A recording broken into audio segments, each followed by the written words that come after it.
This is a recap of my 24 hours in Milan, Italy. I'm a vegan and I'm a Black over 50, so I thought our perspective might be a little different than anyone else's. Probably other videos about Milan, but this is our Black vegan over 50 perspective. My husband and I flew into Milan from Frankfurt, from DC, from Atlanta. We were on our way to go to Genoa to catch our cruise, our MSC cruise. So we went into a hotel called Melia Milan, which is beautiful, very great architecture, just a really luxe space. When I went to check in, I found out that we actually had some special accommodations. We booked with Hopper.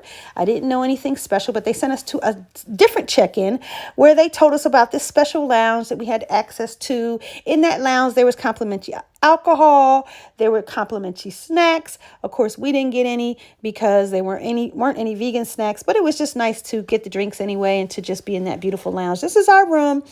Not too big, not too small, nice little couch, good view, nice crisp sheets. There's our bellman, helped us up with our bags. So it's just a really nice hotel. You know, we're only there for 24 hours, so we didn't need anything super luxe, but it was very nice accommodations. This is just the concierge showing me the little lounge that I spoke about earlier. Inside, again, like I said, no vegan snacks, which was a little bit of a bummer, but there was some alcohol and beer, and we did hang out in this lounge when we got tired, just because it was included with the room. So why not enjoy it? This just is some Italian drinks we thought were cool lemon sweps. That's us hanging out in the lounge. And then we hit the streets of Milan just to see what was out there. We only had 24 hours, but we wanted to kind of check it all out. We saw some beautiful outdoor markets, like with some great produce. I always love to see produce everywhere I go. And then we thought we'd find a vegan place to, get a place where there was some vegan food. We just went to a regular place. The lady thought she knew how to accommodate us, but she gave us a plate full of cheese. We had to send it back. It was embarrassing. We went back to the room. We were exhausted from that. But we got dressed for dinner and we went down to the hotel restaurant hoping that there would be something for us to eat, and it was. My husband talked to the waiter, who then talked to the chef, told them we were vegan, and they gave us a beautiful bean dip and spinach pasta. It was delicious. I actually recreated that bean dip in one of my recipe guides. I don't know if it was the exact recipe, but I did it by taste. I loved it so much. And I think I got it pretty close. I was so happy to be accommodated. I was happy that my husband took the initiative to do that.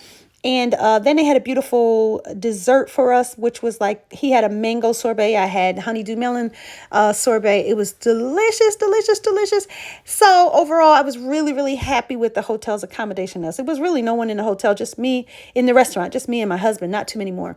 The next morning, we took the train down to Genoa to get on our cruise ship. We hadn't been on a train in another country before, so that was really intriguing. The beautiful architecture in the train station was amazing, and we actually talked to a Black Italian. To see a Black person speaking Italian to us was kind of an anomaly, which was really good. That's the reason why you travel, to see things like that. So don't call me ignorant. It was just kind of fun to see. We went down to Genoa to get onto our ship, which was quite a harrowing experience trying to get onto that MSC ship. But that is a story for another time. This is the city of Genoa. It was raining that day when we went to go get on our ship, but look how pretty it is. And it's even more beautiful at night. This is the view from the ship. We did finally get on. It's a nighttime view from the ship. And so this is our time in Milan, 24 hours. I hope that you will like this video, subscribe to this channel, and you'll see more about my vegan travels, vegan cooking, and vegan life.